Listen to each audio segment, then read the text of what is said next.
बिस्मिल्लाहिर्रहमानिर्रहीम। अस्सलाम वालेकुम प्यारे पाकिस्तानियों, क्या आप जानते हैं कि आप बगैर टैक्स पे किए आप फाइलर बन सकते हैं और फाइलर के तमाम तर फ़ायदे हासिल कर सकते हैं। जी हाँ, ये मुमकिन है, पाकिस्तान में ही मुमकिन है कि आप बगैर कोई टैक्स पे किए, किसी किस्म का टैक्स पे किए, अपनी रिटर्न फाइल करके अपना एमटीएन बनवा के आप फाइलर बन सकते हैं। और जो जो फ़ायदे एक फाइलर पर्सन को, एक टैक्स पेयर को मिलते हैं, वो तमाम तर बेनिफिट आप हासिल कर सकते हैं। जी, आज मैं इसी के बारे में आपको बताता हूँ। आप अगर अभी तक चैनल सब्सक्राइब नहीं किया, जल्दी से चैनल सब्सक्राइब करें और बेल आइकन दबाएं ताकि जैसे नई वीडियो आए आप तक उसका नोटिफिकेशन पहुँच सके। जी नाज़रीन, आज आपके सामने हाजिर हूँ एक नए जो है टॉपिक और एक नए मशवरे के साथ कि अगर आपकी इनकम जो है वो टैक्सेबल नहीं है तो आप फिर भी अपने आप को फाइलर बनवा सकते हैं, अपना नाम एक्टिव फाइलर की लिस्ट में डलवा सकते हैं। जी हाँ पाकिस्तानियों, इसमें पॉसिबिलिटी है कि चाहे इसमें जो एफबीआई की तरफ जो रिकमेंडेशन है वो ये है कि अगर एक बंदे की सैलरी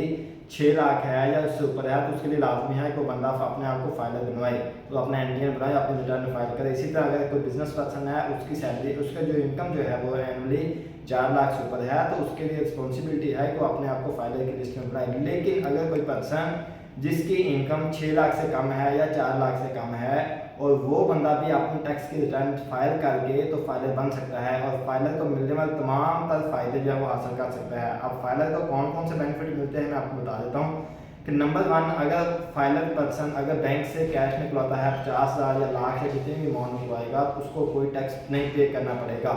उसको ज़ीरो टैक्स है। अगर कोई फाइनल पर्सन प्रॉपर्टी परचेज करता है तो उसको प्रॉपर्टी का जो है वो 3% टैक्स पे करना पड़ता है। लेकिन उसी के अगेंस्ट अगर नॉन फाइनल पर्सन कोई प्रॉपर्टी परचेज करेगा तो उसको जो है वो 10.5% टैक्स पे करना पड़ेगा। इसलिए प्रॉपर्टी के ऊपर भी आपको तो जो है वो तकरीबन को 7% की जो है एग्जम्पशन मिलती है टैक्स से, अगर आप फाइलर होते हैं। इसी तरह अगर आपका अकाउंट जो है वो किसी बैंक में है और उसके ऊपर आपको प्रॉफिट मिल रहा है तो उस प्रॉफिट के ऊपर भी आपको, अगर आप नॉन फाइलर हैं तो आपको 30% टैक्स पे करना पड़ेगा। लेकिन अगर आप फाइलर होंगे तो आपको सिर्फ और सिर्फ 15% टैक्स पे करना है।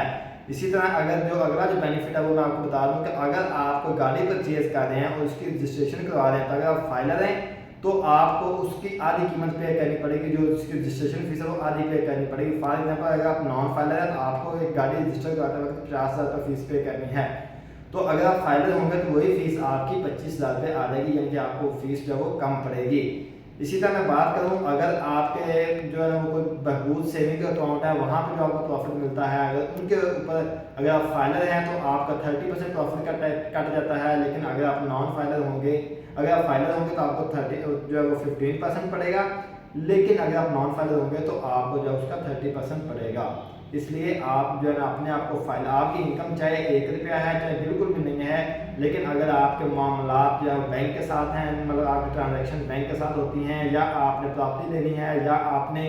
अपना कोई जो है वो सेविंग्स अकाउंट ओपन किया हुआ उसके ऊपर आपको प्रॉफिट मिल रहा है, या आपके पास कोई बहबूद सेविंग सर्टिफिकेट है उनके ऊपर आपको प्रॉफिट मिल रहा है, तो आप अपने आप को फाइलर की लिस्ट में अपनी रिटर्न फाइल करें, अपना एनटीएन बनाएं, रिटर्न फाइल करें और अपने आप को फाइलर की लिस्ट में ऐड करें, ताकि आपको जितने ही मैंने आपको बेनिफिट बताए हैं ये तमाम के तमाम जो बेनिफिट हैं ये आप हासिल कर सकें बगैर किसी किस्म का टैक्स पे किए। क्योंकि अगर आपकी इनकम टैक्सेबल नहीं होगी तो आपको ज़ाहिर बात है कोई टैक्स पे तो करना नहीं है, जस्ट आपने अपने रिटर्न फाइल करानी है और आपने फाइलर हो जाना है। तो इसलिए